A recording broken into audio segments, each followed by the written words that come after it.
Haadha koo kan kee dubbachuurraa utuun dhiisee wayyaa afaan koo cufadhe gaarummaati qabdu isa durii caalaa buleensi hubadhe. Ani dhiiga keetii dhiiga kee uumamaa si keessaa fottoqeen nama ta'ee deema. Uumaa gadameessaa miciree jalqabde eessarraa eegaleen eessatti lakkaa sati naaf cabde. Gaara meeqa buutee kattaa meeqas lixxee humna kee ijoollummaa guddisa koo fixxee. Dugda keef cinaacha kaasuuttis na baattee yommuu kan koo jiistu ofii gogduu nyaattee.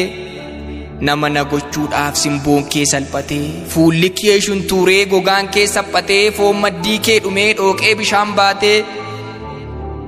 Hojii mana keessaatiin bifti kee manca'ee ramaciinsi gubee daaraan sitti harca'ee. Takka gara diidaatti takka gara diinqaatti yaara galfii dhabdee dhukkubaan nyaatamtee eeltees boquu cabdee.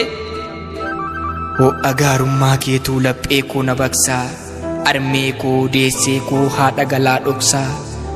Nama keessaasii aanteen koo hangafaa hojiif dubbii kee durayyuu yaada keettan kuufaa. Ganamaan dammaqxee hurgaa haadhummaa kee foolii isaanatti tultaa. Dhala koo naan jettee sagalee jaalalaan onnee koo bulbultaa.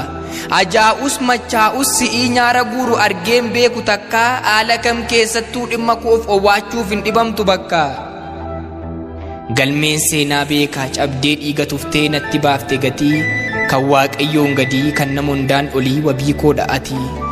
Ofoodee namoodee gaafan qofaa saasu sinnatti dhiyaata wanti nyaatan dhimnaan yoon dhagabuu bules naaf faarri kee irbaata. Na bareechuuf jettee kan dur taateen beekne taateetti akka raatu sammuu koon nattuursaa kan kee yoon callises obsa naaf hin laatu.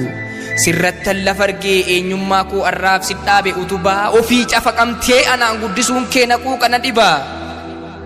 Karra eedduun darbee harka keerraa dhugee harka keerraa nyaadhee jaalalli keen dhumuu ana mala dhabee meeqas yoon fakkaadhee ulfaattuu aayyoo koo bagansi qabaadhe.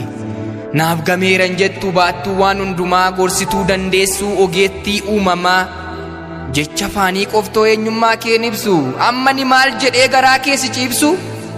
Na jalaan dhokatu nama na gochuudhaaf dafqi keenaaf namme baran qabu hundumaatti sin jaalladha arme. Otuun taane ta'e immoo humni koo gabaabaa silaa du'aaf si gidduutti daangaan cabneen dhaaba.